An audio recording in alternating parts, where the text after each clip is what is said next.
Decision tree classifiers. So how do we make predictions with decision trees? Well, decision tree is a prediction function. We use information gain, we get the best decisions, we split the data and repeat. So this gives us a bunch of conditions for making a sequence of decisions. The leaves are the decision results, and the leaves give us a means to make predictions. If X is an unlabeled observation, the decisions are made in the leaves. So f of x is based on the leaf data. So if we have an unlabeled observation, then the leaf will give us the prediction once we get to that particular leaf. So for instance, how would we predict classes? Well, if we have, say, 4 classes, and suppose that we had, after you get to condition M through our tree, 40, 80, 20, 60. So if you're there, then you're going to say X is one of those. And if you use plurality, the one that's most prevalent is the one with 80. So you would say, well, f of X is 1, 0 for the other 3. Sometimes called winner takes all. Bayesian confidence, we would change these into probabilities. And the result is a probability distribution on the 4 possible classes, a Bayesian belief. So a decision tree classifier uses a leaf function to predict the class or label of a test observation X. Each node chooses X to maximize the information gain, and thus each node also predicts the class of X. So for instance, we're going to use green if the plurality is in class 0, blue if the plurality is in class 1, and pink if the plurality is in class 2, so on and so forth.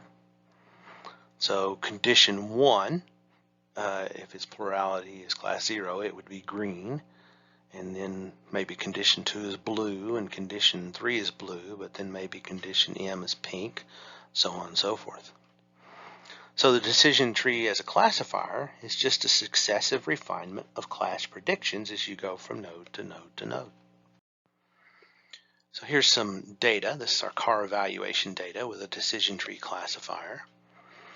And notice that we're giving it some options. Max depth is 7, max leaf nodes is 10. And when we do the normalized mutual information score between the predicted and the test, we get 0.578.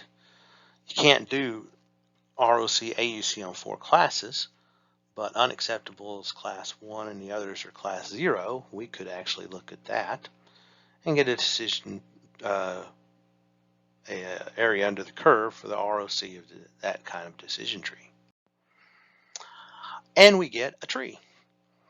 So this tree, just to illustrate these ideas, this gives us a way of making predictions when we're given an unlabeled car. Again, we're using coloring to show what each node's plurality is and each leaf. So how do we make numerical decisions? Well, if we've got a numerical feature, then we use some theta in R to find x equals 1 if f is greater or equal to theta, and x equals 0 if f is less than theta. That's a decision rule. And we find theta that maximizes the information gain. Notice now we're actually looking for a theta. So from the training data, we could sort f into all of its numerical values and then maximize the information gain for each possible theta for those numerical values.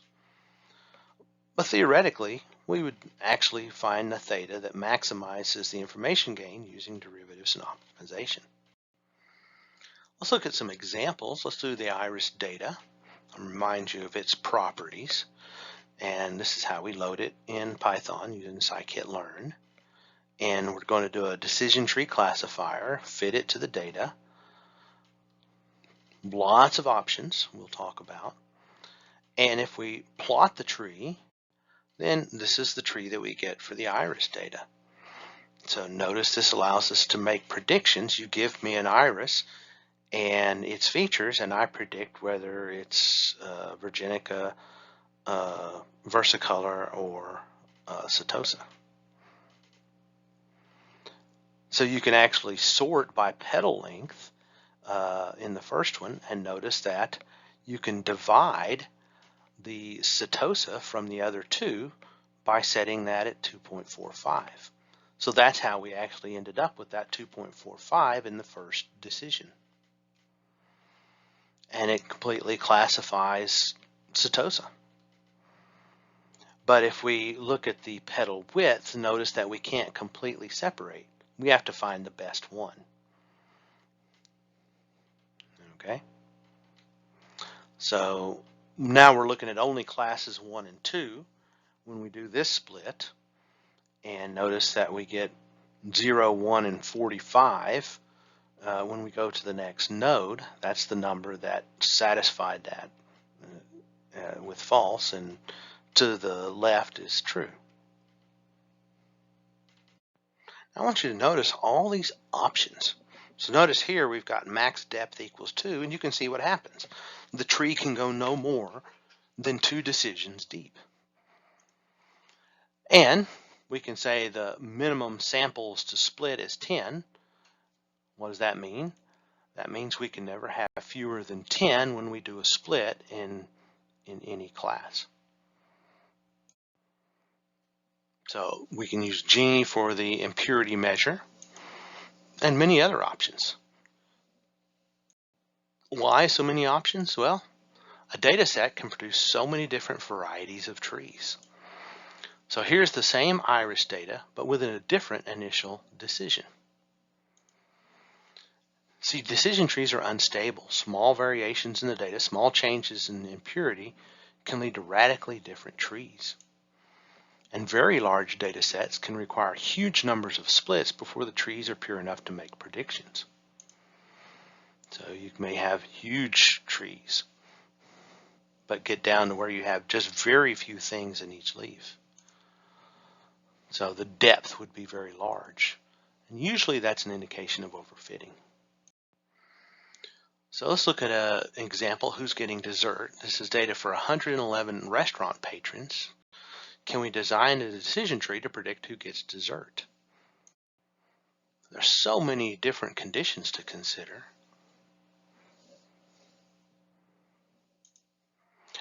But this data set that we're going to look at is actually designed to illustrate the shortcomings of decision trees. The dessert response was generated randomly, ignoring the actual features for the most part. So notice y equals 1 is a patron who gets dessert, y equals 0 is a patron who doesn't. Only 35 of the 111 get dessert. So the entropy of y is given by this expression, 35 over 111, and then 76 over 111 for when that's false. That's 0.8992 bits. That's the largest possible information gain from any one condition. So which decision should be our first node? Well, here we're looking at gender, and notice that this conditional entropy of y given gender is f is 0.8990 bits, and our pure entropy of y is 0.8992 bits. So the information gain is the difference in those two, and it's pretty small. So looking at if it's an adult, again, very small. And if we're looking at beverage, well, we could have water, tea, soda, or other. And the highest thus far is if somebody got a soda.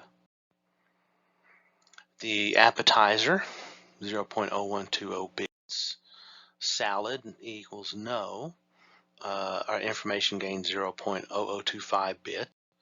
And then the entree being fish, chicken, vegetarian, the largest for an entree is 0.020.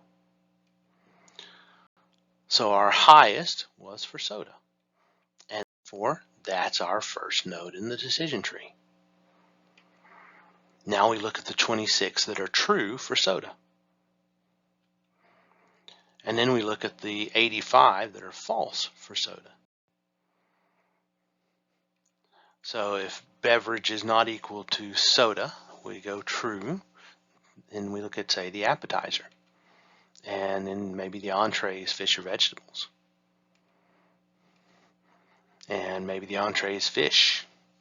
And so you can see we just keep building decisions based on our information gain. And each time we add another decision, we call that a split. So is this person getting dessert? Well, they got tea and an appetizer and beef. So we have a 75% confidence that you will not get dessert. Is she getting dessert? Well, soda, and she's female. So a 60% confidence that she will get dessert. But recall this data was manufactured. This is a problem with decision trees. They'll always appear to be providing something, even if the data you start with is completely randomly generated. Now, that's why it's so important to train, validate, and test. So the dessert data, let's partition into 80% training and 20% testing. And notice that every time we do that, we get a different tree. Now, this is from an R package. I was too lazy to redo it in Python.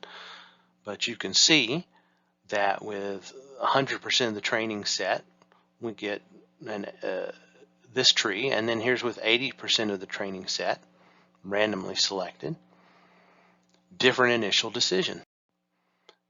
When we do a different 80% of the training set, yet again a different initial decision. So predictions are numbers between 0 and 1. They're confidences, probabilities is in a Bayesian sense. So for example, who's getting dessert? Suppose we did 7 observations and we ended up with predictions of 0.1, 0.17, so on and so forth. Then we have to pick the best threshold, above which is class 1 and below which is class 0. Of course, this t equals 0 means everything is predicted positive. T equals 0.15. We have 1 predicted negative and the rest predicted positive, and so on and so forth. So, of course, at t equals 1, everything's predicted negative. So we calculate false positive rates and true positive rates for each of those thresholds. So starting with t equals 0, where false positive and true positive rates are both 1, and we get a sequence of points that we then join as a curve. And that's the receiver operating characteristic.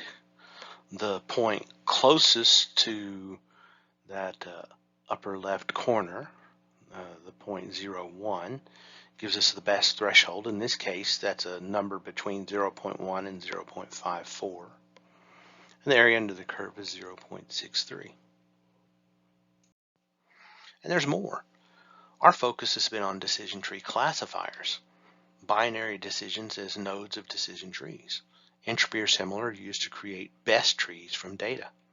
Information gathered in the leaves of the tree. The leaves define a nearest neighbor algorithm. All observations in the same leaf are neighbors. And what does that mean? We could do regression or network representations or other neighbor-like algorithms.